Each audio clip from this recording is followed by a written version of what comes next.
Seguridad y paz en el conflicto de los siglos, por Ellen G. White.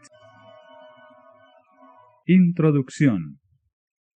Antes que el pecado entrara en el mundo, Adán gozaba de libre trato con su Creador. Pero desde que el hombre se separó de Dios por causa del pecado, aquel gran privilegio le ha sido negado a la raza humana. No obstante, el plan de redención abrió el camino para que los habitantes de la tierra volvieran a relacionarse con el cielo. Dios se comunicó con los hombres mediante su Espíritu y, mediante las revelaciones hechas a sus siervos escogidos, la luz divina se esparció por el mundo. Los santos hombres de Dios hablaron siendo inspirados del Espíritu Santo.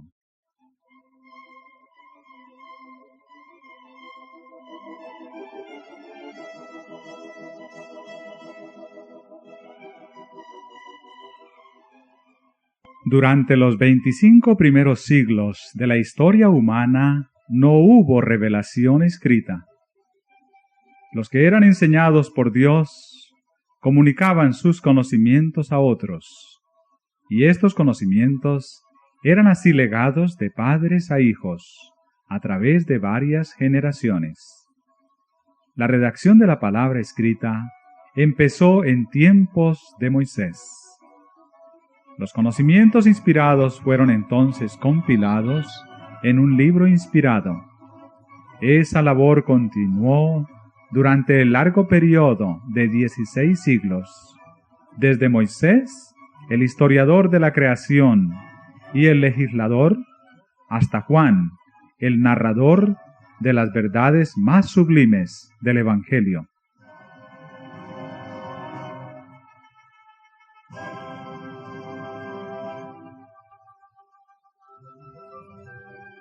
La Biblia nos muestra a Dios como autor de ella, y sin embargo fue escrita por manos humanas. Y la diversidad de estilo de sus diferentes libros muestra la individualidad de cada uno de sus escritores. Las verdades reveladas son todas inspiradas por Dios, y con todo están expresadas en palabras humanas. Y es que el Ser Supremo e infinito iluminó con su espíritu la inteligencia y el corazón de sus siervos. Les daba sueños y visiones y les mostraba símbolos y figuras. Y aquellos a quienes la verdad fuera así revelada, revestían el pensamiento divino con palabras humanas.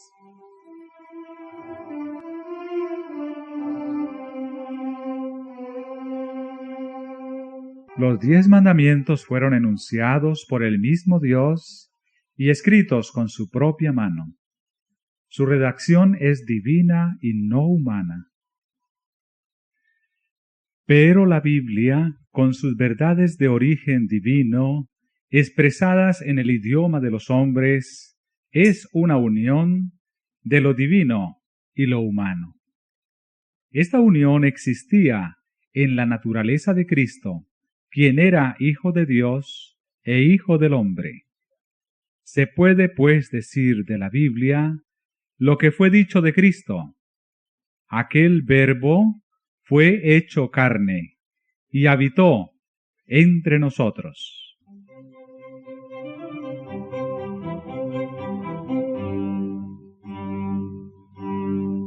Escritos en épocas diferentes y por hombres que diferían notablemente en posición social y económica y en facultades intelectuales y espirituales, los libros de la Biblia presentan contrastes en su estilo, como también diversidad en la naturaleza de los asuntos que desarrollan.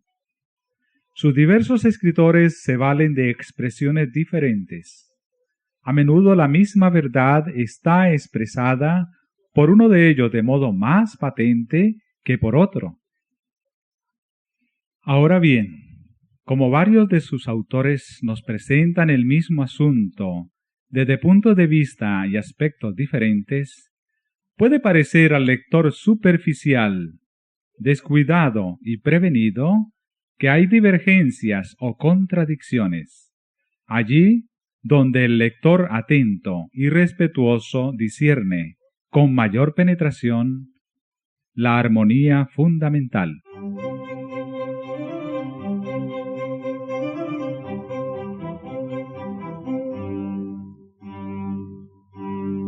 Presentada por diversas personalidades, la verdad aparece en sus variados aspectos. Un escritor percibe con más fuerza cierta parte del asunto, comprende los puntos que armonizan con su experiencia o con sus facultades de percepción y apreciación.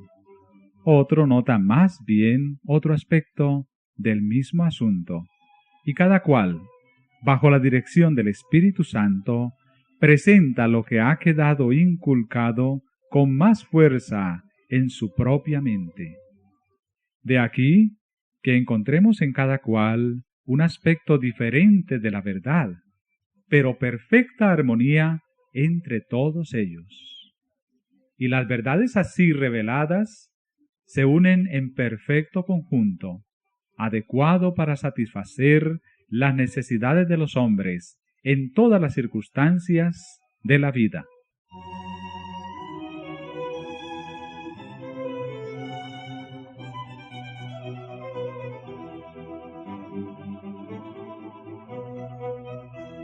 Dios se ha dignado comunicar la verdad al mundo por medio de instrumentos humanos, y Él mismo, por su Santo Espíritu, habilitó a hombres y los hizo capaces de realizar esta obra.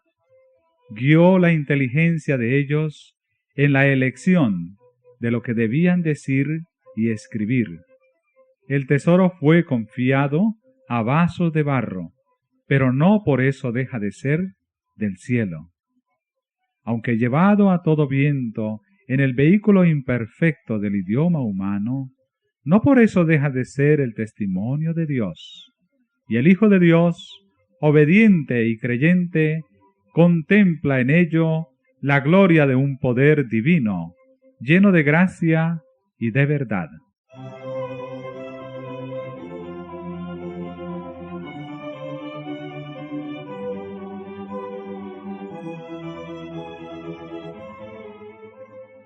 En su palabra, Dios comunicó a los hombres el conocimiento necesario para la salvación. Las Santas Escrituras deben ser aceptadas como dotadas de autoridad absoluta y como revelación infalible de su voluntad. Constituyen la regla del carácter, nos revelan doctrinas y son la piedra de toque de la experiencia religiosa. Toda la Escritura es inspirada por Dios y es útil para enseñar, para reprender, para corregir, para instruir en toda justicia, a fin de que el hombre de Dios sea perfecto, estando cumplidamente instruido para toda buena obra.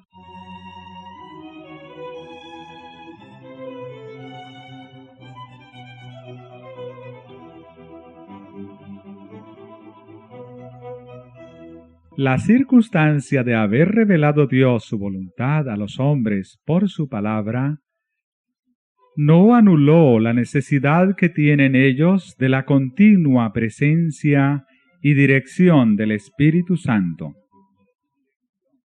Por el contrario, el Salvador prometió que el Espíritu facilitaría a sus siervos la inteligencia de la palabra, que iluminaría y daría aplicación a sus enseñanzas.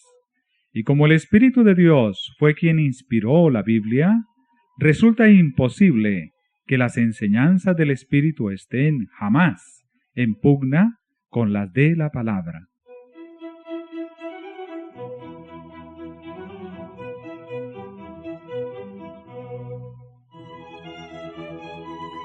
El Espíritu no fue dado ni puede jamás ser otorgado para invalidar la Biblia, pues las Escrituras declaran explícitamente que la palabra de Dios es la regla por la cual toda enseñanza y toda manifestación religiosa debe ser probada. El apóstol Juan dice: no creáis a todo espíritu, sino probad los espíritus si son de Dios, porque muchos falsos profetas han salido por el mundo. E Isaías declara: a la ley y al testimonio, si no dijeren conforme a esto, es porque no les ha amanecido.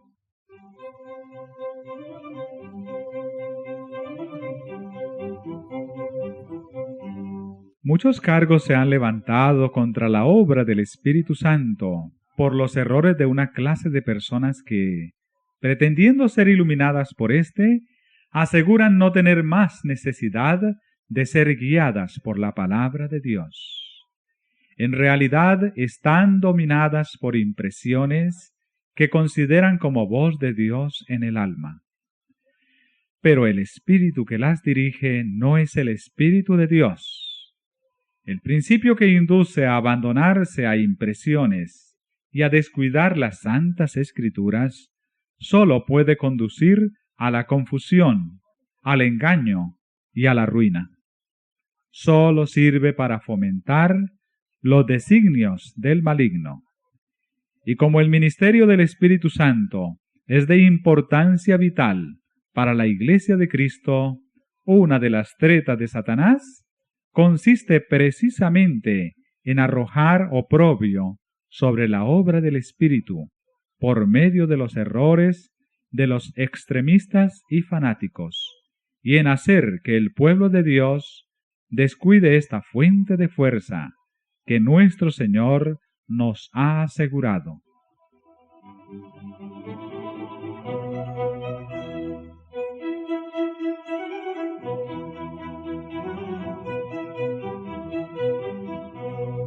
Según la palabra de Dios, el Espíritu Santo debía continuar su obra por todo el periodo de la dispensación cristiana.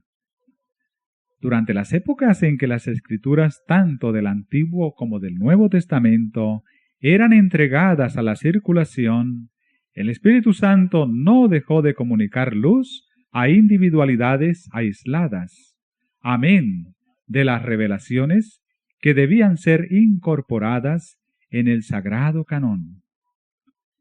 La Biblia misma da cuenta de cómo, por intermedio del Espíritu Santo, ciertos hombres recibieron advertencias, censuras, consejos e instrucción que no se referían en nada a lo dado en las Escrituras.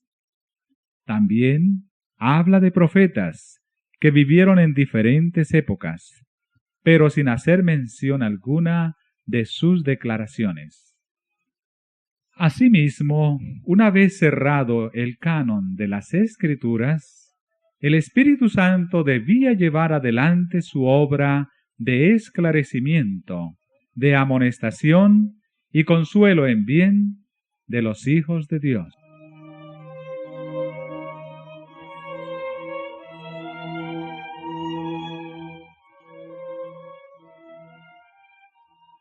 Jesús prometió a sus discípulos el Consolador, el Espíritu Santo, al cual el Padre enviará en mi nombre. Él os enseñará todas las cosas y os recordará todas las cosas que os he dicho. Cuando viniere aquel Espíritu de verdad, Él os guiará a toda verdad y os hará saber las cosas que han de venir. Las Sagradas Escrituras enseñan claramente que estas promesas, lejos de limitarse a los días apostólicos, se extienden a la Iglesia de Cristo en todas las edades. El Salvador asegura a los discípulos: estoy con vosotros todos los días hasta el fin del mundo. San Pablo declara que los dones y manifestaciones del Espíritu fueron dados a la Iglesia para el perfeccionamiento de los santos, para la obra del ministerio, para la edificación del cuerpo de Cristo, hasta que todos lleguemos a la unidad de la fe y del conocimiento del Hijo de Dios, al estado de hombre perfecto, a la medida de la estatura de la plenitud de Cristo.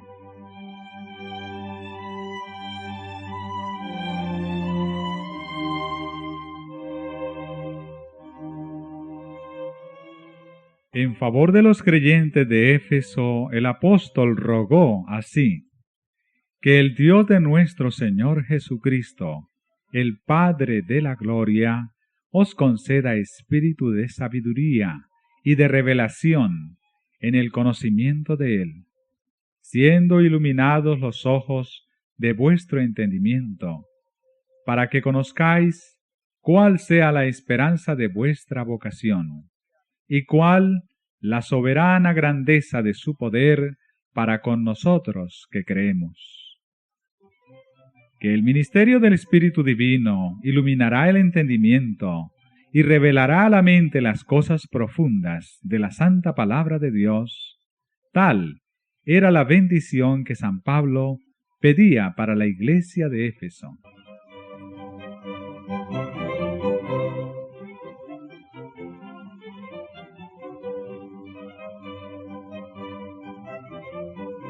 Después de la maravillosa manifestación del Espíritu Santo, el día de Pentecostés, San Pedro exhortó al pueblo al arrepentimiento y a que se bautizara en el nombre de Cristo para la remisión de sus pecados, y dijo: recibiréis el don del Espíritu Santo, porque para vosotros es la promesa, y para vuestros hijos, y para todos los que están lejos, para cuantos el Señor nuestro Dios llamare.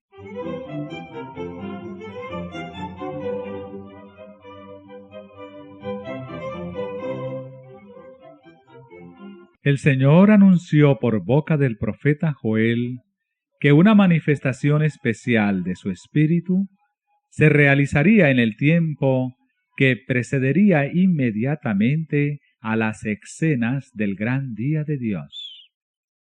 Esta profecía se cumplió parcialmente con el derramamiento del Espíritu Santo el día de Pentecostés, pero alcanzará su cumplimiento completo en las manifestaciones de la gracia divina que han de acompañar la obra final del Evangelio.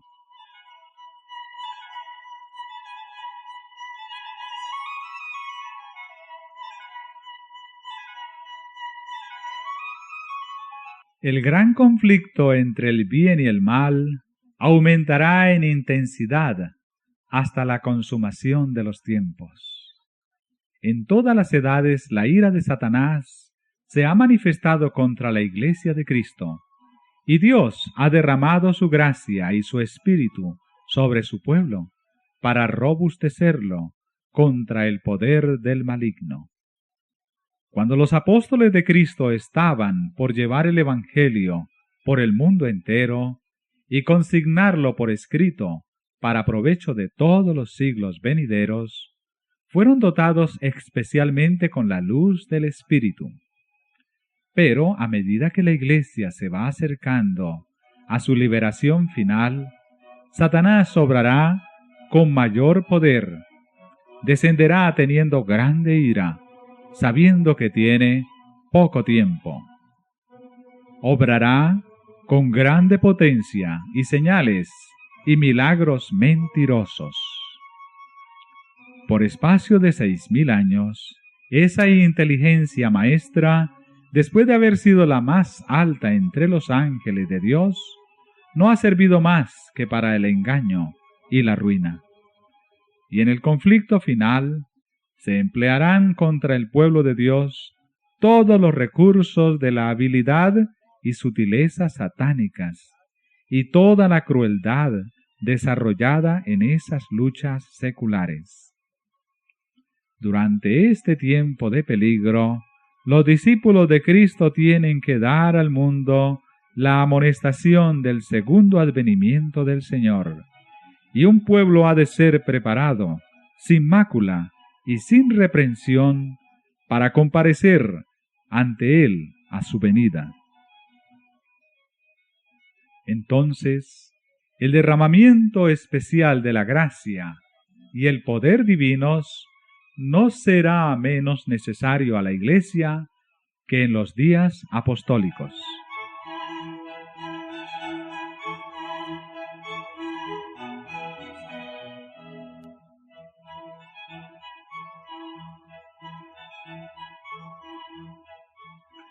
Mediante la iluminación del Espíritu Santo, las escenas de la lucha secular entre el bien y el mal fueron reveladas a quien escribe estas páginas. En una y otra ocasión se me permitió contemplar las peripecias de la gran lucha secular entre Cristo, príncipe de la vida, autor de nuestra salvación, y Satanás, príncipe del mal, autor del pecado y primer transgresor de la santa ley de Dios. La enemistad de Satanás contra Cristo se ensañó en los discípulos del Salvador. En toda la historia puede echarse de ver el mismo odio a los principios de la ley de Dios, la misma política de engaño mediante la cual se hace aparecer el error como si fuese la verdad. Se hace que las leyes humanas sustituyan las leyes de Dios, y se induce a los hombres a adorar la criatura antes que al Creador. Los esfuerzos de Satanás para desfigurar el carácter de Dios, para dar a los hombres un concepto falso del Creador y hacer que le consideren con temor y odio más bien que con amor. Sus esfuerzos para suprimir la ley de Dios y hacer creer al pueblo que no está sujeto a las exigencias de ella. Sus persecuciones, dirigidas contra los que se atreven a resistir sus engaños, han seguido con rigor implacable. Se puede ver en la historia de los patriarcas, de los profetas y apóstoles, de los mártires y reformadores.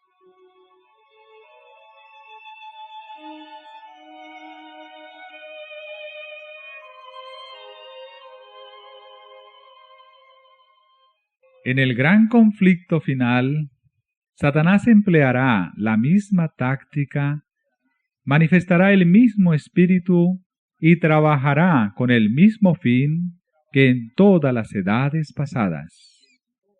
Lo que ha sido, volverá a ser, con la circunstancia agravante de que la lucha venidera será señalada por una intensidad terrible, cual el mundo no la vio jamás.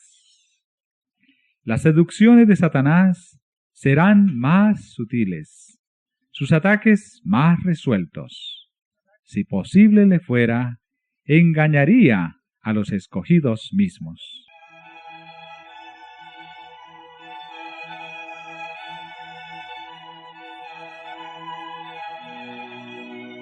Al revelarme el Espíritu de Dios, las grandes verdades de su palabra y las escenas del pasado y de lo porvenir, se me mandó que diese a conocer a otros lo que se me había mostrado y que trazase un bosquejo de la historia de la lucha en las edades pasadas, y especialmente que la presentase de tal modo que derramase luz sobre la lucha futura que se va acercando con tanta rapidez.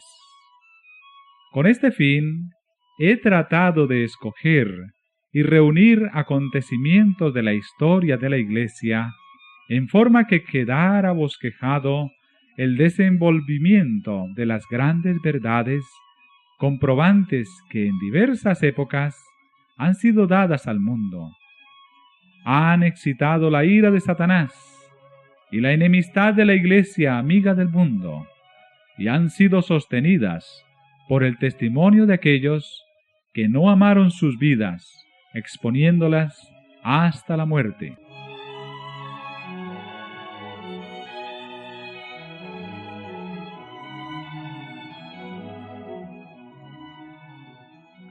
En esos anales podemos ver un anticipo del conflicto que nos espera.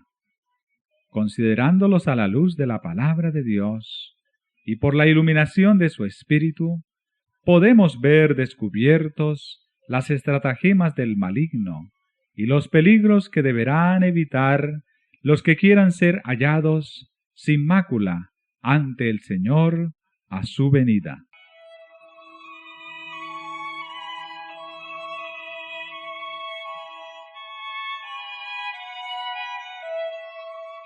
Los grandes acontecimientos que marcaron los pasos de reforma que se dieron en siglos pasados son hechos históricos harto conocidos y universalmente aceptados, que nadie puede negar. Esa historia la he presentado brevemente, de acuerdo con el fin y objeto de este libro, y con la concisión que necesariamente debe observarse, condensando los hechos en forma compatible con una clara inteligencia de las enseñanzas consiguientes. En algunos casos, cuando he encontrado que un historiador había reunido los hechos y presentado en pocas líneas un claro conjunto del asunto, o agrupado los detalles en forma conveniente, he reproducido sus palabras, no tanto para citar a esos escritores como autoridades, sino porque sus palabras resumían adecuadamente el asunto. Y al referir los casos y puntos de vista de quienes siguen adelante con la obra de reforma en nuestro tiempo, me he valido en forma similar de las obras que han publicado.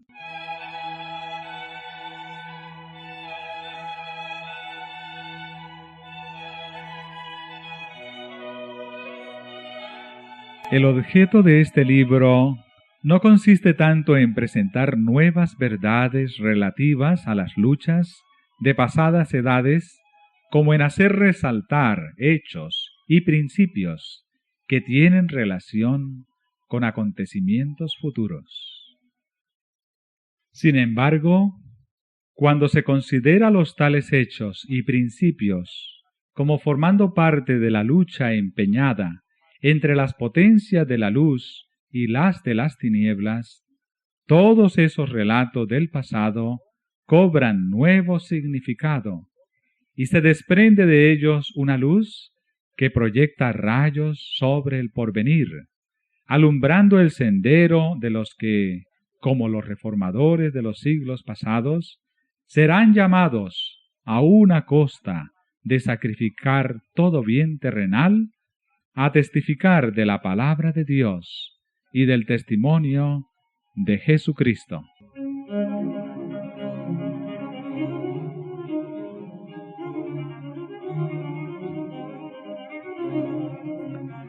Desarrollar las escenas de la gran lucha entre la verdad y el error, descubrir las tretas de Satanás y los medios de resistirle con éxito, presentar una solución satisfactoria del gran problema del mal, derramando luz sobre el origen y el fin del pecado, en forma tal que la justicia y benevolencia de Dios en sus relaciones con sus criaturas queden plenamente manifiestas, y hacer patente el carácter sagrado e inmutable de su ley, tal es el objeto de esta obra.